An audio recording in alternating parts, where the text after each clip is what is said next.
welcome back to Cambodia Business Week. Welcome back to our second segment, and we're going to continue with the Siem Reap theme and welcome Vincent Gernigon. Did I do okay, Vincent? That's perfect. Good accent. Okay. You may be familiar with a hotel up in Siem Reap, which is 1932. 1932, yeah, that's correct. That's which predates the Civil War, predates the Khmer Rouge. It's one of the classic hotels. Heritage. Five-star hotel. Five-star hotel. Right, Yeah. which is the Grand The Grand Hotel d'Angkor. Grand Hotel d'Angkor, The which name, is and it's a Raffles property. right. So Vincent has been, I guess, fortunate enough because you are here just 2 weeks. Yeah, that is correct. Yeah, just freshly arrived, and before that I was in Hanoi, Vietnam, and very fortunate because I was in a great property as well, historical property. Which was the Iconic Metropole? one in Hanoi, the Metropole. That is correct. Right. And I worked over there for about 4 years, and we got offered this position here in Siem Reap. So when I looked at the hotel and saw the first pictures, and I was like, You know what I remember about that hotel. hotel? I stayed at that hotel once. I never forget the elevator. Ah, yeah, the famous elevator. Yeah. I mean, as soon as It I still has arrived, the old elevator with the handle. actually, I mean, it's still the same cage and the ancient, Right. cords and ropes and all of that. But after that, yes, it has been a bit rehabilitated to ensure that, I mean, it's less noisy and so on. Right. But this is the original elevator. From 1932. That is correct. Okay. Well, before we get, I guess one of the questions I should ask is, what were your first impressions? Usually, I know when you have part of these big international organizations, Yeah. you kind of travel after a couple of years. You say, okay, this is your next assignment. Your next assignment. So it was Vietnam. There was France and the U.S. before that. We'll touch on that in a minute. But sometimes you get to choose. Sometimes people say you got to go there. No, true. I mean, well, to be honest, I mean, this is. I didn't get to choose, really. All right, it got offered to me, and what is very important is that I had to talk about it with my wife. I mean, she's part of my success as well. Sure. So that's why it was very important to share it with her. And as soon as I told her, she was not expecting this. I mean, after Vietnam, 4 years, she was maybe expecting to go back to a city. I mean, that would say a bit more Western, But as soon as I told her Cambodia, she jumped and she said, let's go for it. So she really enjoyed the fact to go to Cambodia. She's been traveling before, and I went myself also as a tourist. And it's true that there is something warm about the people, this genuine smile. And directly, I mean, we felt in love. So that's why when it came on the paper, we decided to go for it, yeah. So Siem Reap. And Siem Reap. Yeah. I mean, Siem Reap, it's my first impression. I mean, it tends to be a bit small. That's what I heard before, but it's extremely, extremely charming. I mean, beautiful restaurants. There's nice, definitely alleyway.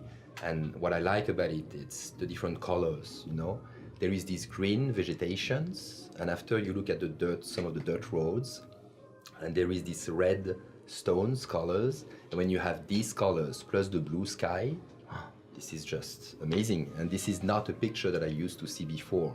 So this is very nice, yeah. Okay, let's get back a little bit to your origins, because we want people to know about you a little bit. So you're obviously French. Yeah, I can hide that accent. I've been trying, but can't. Or you're doing a great accent. So you're from one of the nicest parts of France, if I remember correctly, which was Brittany. Yeah, Brittany, that's correct. Yeah. Tell us about Brittany, because what an amazing place. Yeah, I grew up until 20 years old in Brittany, and it's true that this is we have a great gastronomy in Brittany. I mean, the famous crepe and the galette. We call it galette, which is it's a buckwheat flour that you use to make the crepe. We're very special in Brittany. Amazing seafood as well. So grew up in Brittany, where we are part of France. Now, there's some region more extreme in Brittany where we feel that we're not always, in the French zone. But through the gastronomy and the cooking and all of this, it's true that I had already the desire to go pretty much in that directions and so on. Even if I didn't want to take the risk, I decided to take something more general. So I went to study in a business school, And after the end of my studies, I decided to go for an internship. And I did this internship, and it was my first Accor property, in a Sofitel, which was the Sofitel Thalassa Quiberon, in the south of Brittany. Beautiful hotel with one side of the hotel, all the rooms had the view on the seaside. It was amazing. And on summertime, it was like a club over there. All the guests were coming, and it was always the same guests coming years after years. So a fantastic and very special property in a way. And I worked there, it was my end of the year studies internship after graduating in finance.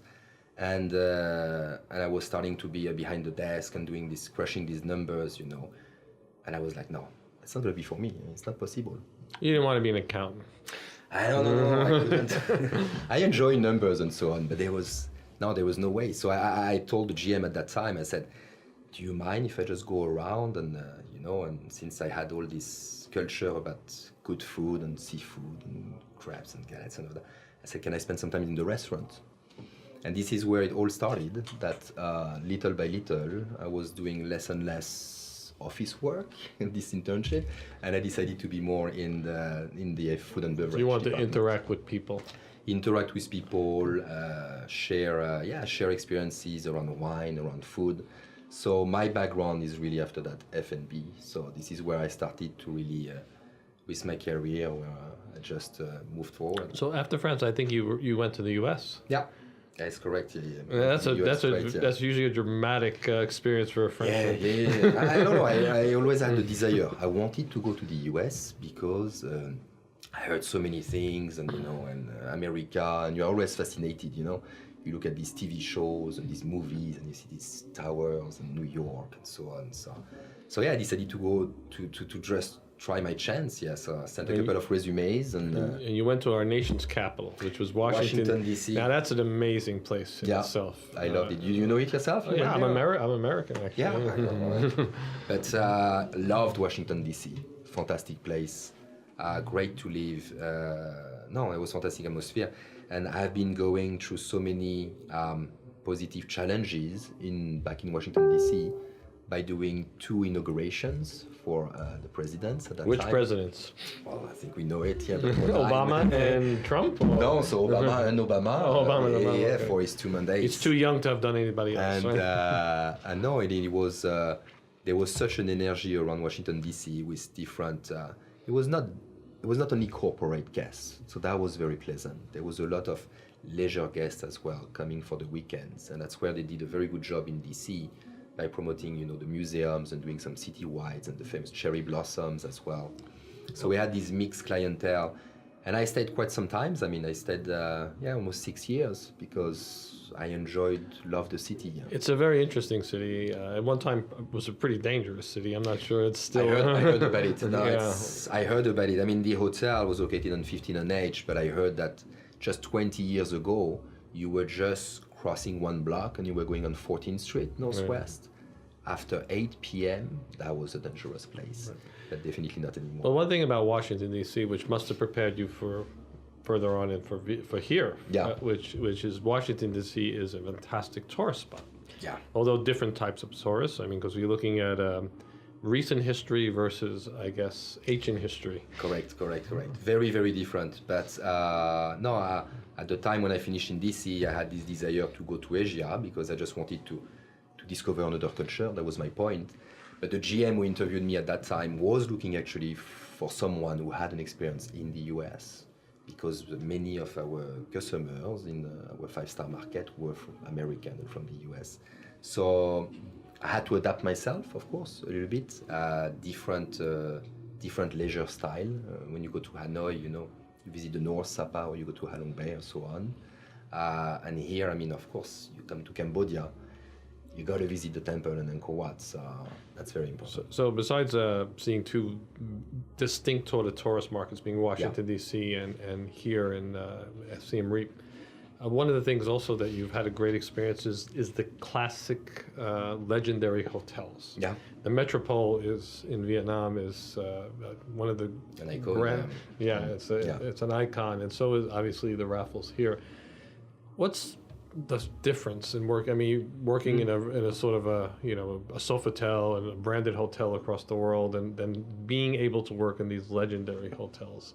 I feel that I mean, people book hotels. Number one, it's an accommodation. I mean, you want to have a good night's sleep. All right, this is This is very important, right? That's the basics, but sometimes it's good to go back to the basics, you know, and have a comfortable bed. But when you go and pass the door of these legendary places that have an history, then it goes above really and beyond just a simple experience of having a good night's sleep. You get really memories, and you get an experience and some feelings and emotions that you wouldn't get anywhere else. What was special about the Metropole?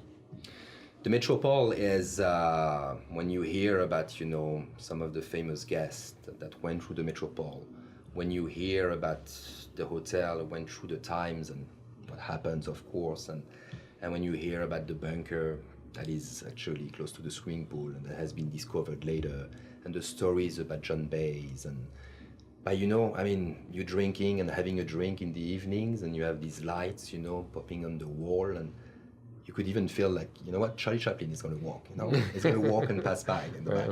And there is this emotion. Yes, it's a hotel as well with the same amenities of other hotels, but you feel you are belonging to history as well by going to historical places. That's the most important. And now you're 2 weeks. Just a tough question, but you're 2 weeks, in the Raffles Hotel in Siem Reap. What has struck you and said, "Wow, this is besides this 1932 property," which I always love these old hotels. When they're really actually maintained old hotels, but well, you talk about the elevator, that's for sure. I mean, that's. If I'm not the only one, that's. No, I mean, it's popular. I mean, we have many people taking pictures of that elevator. But the one thing, I mean, when I arrived, it's the fact that you walked and you have this garden at the entrance, and what is great as well is that we are in charge of taking care of the gardens of the Royal Palace, which are in front of the hotel. But I looked at some older pictures from this garden, and these are the same exact garden in the style it's designed. And then you walk and you pass the entrance and you arrive in our lobby, and then you walk a little bit further and you arrive to what we call our conservatory, which is like our, I would call it like our lobby bar, where we serve afternoon tea, and it's a great place to mingle and so on. But then you cross that conservatory and you have the swimming pool that's just appearing, on top. When you look down, and you have the other blocks where we have our rooms and cabana suites and the villa on the right, and it's just amazing. The view that you have, it's very, very special. And after, of course, there is this particular decoration throughout the hotel and the rooms, and there is something, before coming here, there's one guest that I know, and he's been talking to me about this hotel, and he told me, just make sure that you don't renovate and change entirely, some of these details. But you guys got a little criticized about the Elephant Bar in Phnom Of course, this is one of those. Yeah, exactly. But even in the rooms, we have these, on the toilets, there is these wooden things, Yeah, it's fantastic. There is the bathtub, the original one.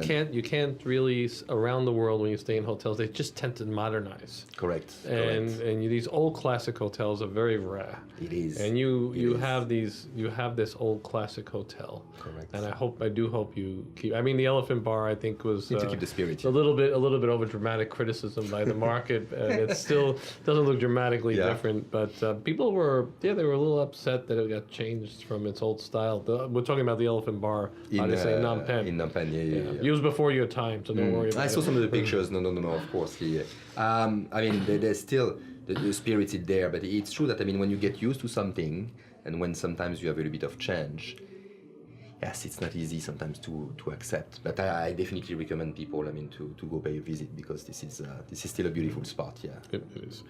And actually, more and more, you're having venues over there for people actually as a location to have events, which I hadn't noticed before in Phnom Penh, but now there's a lot of events in the garden. I don't know. I mean, what is great about this hotel, the Royal in Phnom Penh, is that you have so many places where you can have events. I was walking around And I was with Jean-Pierre, the hotel manager, and Thomas Christiansen, the area general manager for the Raffles Hotel in Cambodia. And by the pool, and after there is another little terrace here, and you can have a cocktail receptions. Then there is the ballroom.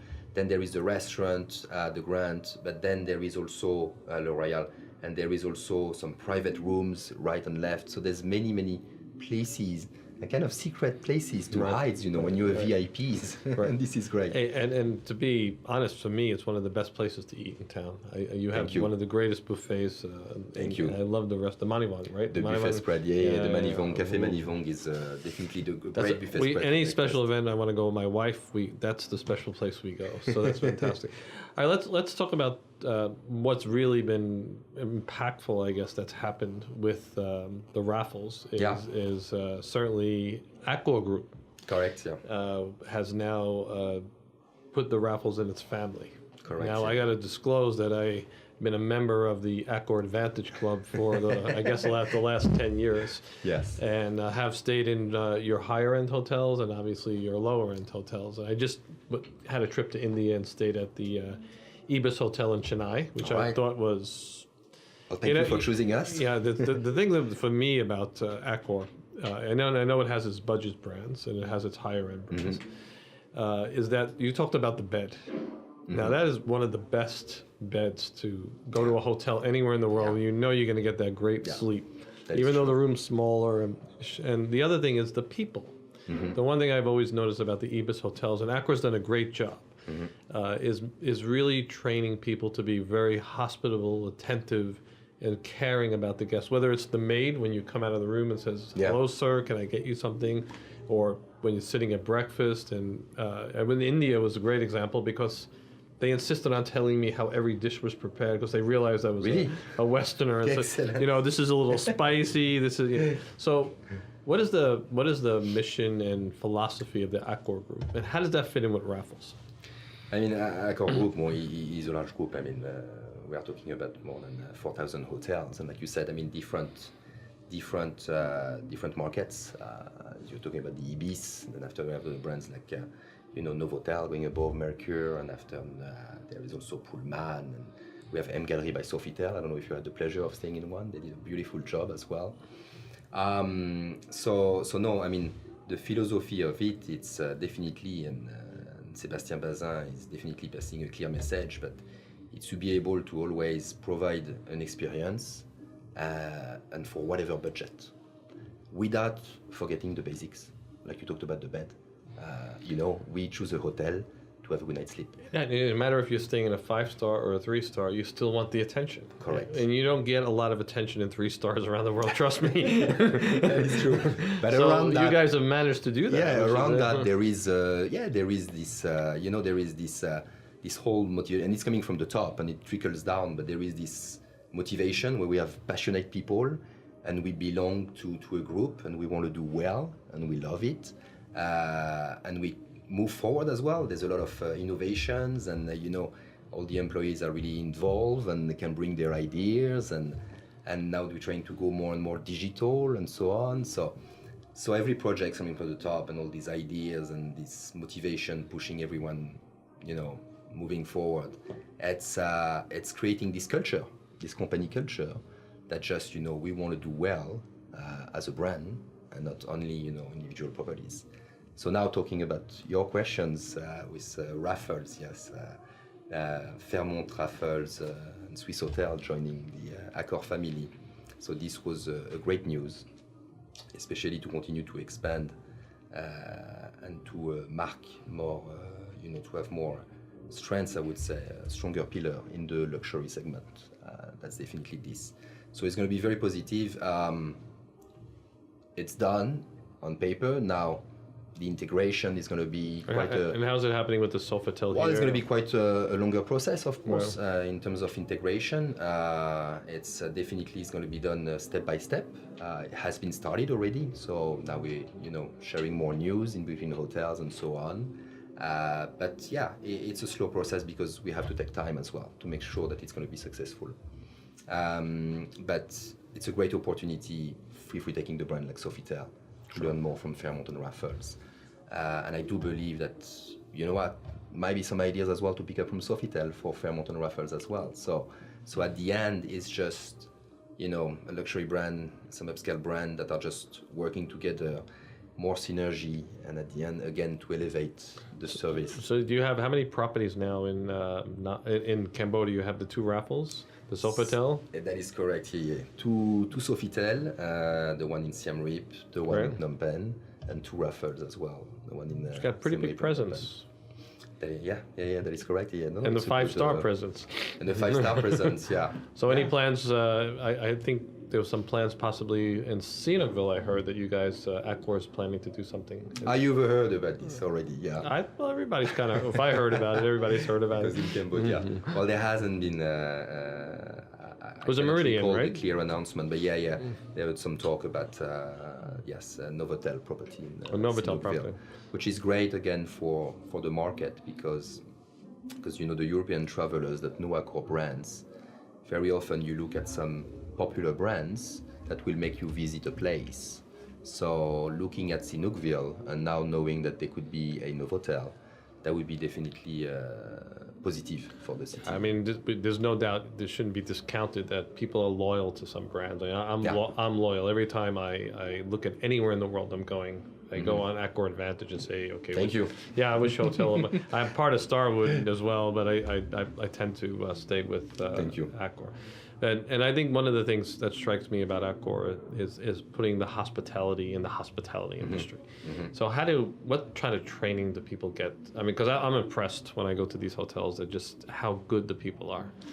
Yeah, well, I mean, it's definitely training that we are being rolling out, from the corporate office. They're not, senior executives in companies, right? So they're getting to have these types of jobs, even a maid. Yeah. I mean, and to be able to be so customer friendly. Training. How do you get that across? I mean, that's a secret that people would really like to know. Training is important. I mean, it's there's definitely more and more money being invested by Accor to develop even more and more trainings. But you can do trainings, but what is important is to make it really efficiently, and after to be able to measure the quality of the training. And this is where Accor is really, really good.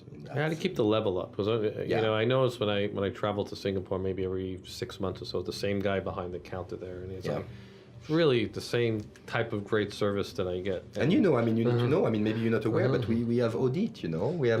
We have mystery guests coming, and it's going to be always a big test. And this is part of for each hotel, this is part of our responsibilities that we reach the goal that we had, and so on.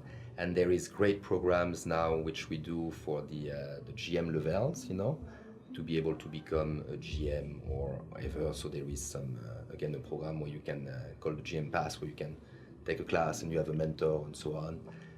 There is also like an F&B academy, and it's happening for Accor at the end of August. It will be in Bangkok, and it's 2 days of full training for all F&B directors, chef, and whoever also wants to join from the properties. And it's great because you're gonna have great people talking about the job, and after you can be all on the same page and sharing these informations. And when they go back after to their properties, they can again pass on the same information. So again, there is this synergy, happening. So I think you have a big challenge as well. You're going into one of the nicest properties in the world. Yeah. There's not a lot of 1932 properties out there. True, yeah. And you're going into a 5-star hotel with a great legendary reputation. Now you always like to go into things that are a mess, actually improve them and say, look what I did. But I mean, that's how I used to like to take businesses. But it could be easier, it would be easier to take something very. But what is your thinking as you go into this job to say, wow, I have to follow in tremendous footsteps to keep the brand value up. Yeah. But yet I still have to do my own, have to add my own touch, right? Correct. Right. Yes. I mean, it feels a lot of responsibilities because you. We're not putting pressure on you, are we? No, not you. I measured it before signing. But it's it's a big responsibility because it's not only for the guests. This Grand Hotel d'Angkor, and same for the Royal here, it's part of the history of the country as well. And it's also the local community who just appreciate these buildings. So you have to be vigilant in bringing, you know, some touches as well to continue to enhance the guest experience. That's very important. I will not go with what I like. I will go with what the guests would appreciate. That's very important. And yes, it has to be there has to be a certain vigilance, very careful in order not to affect really the final product. But definitely, I want to. It's just been 2-3 weeks, so. But yeah, I do believe that I do have some opportunities to enhance the guest experience and even provide more memories. Yeah.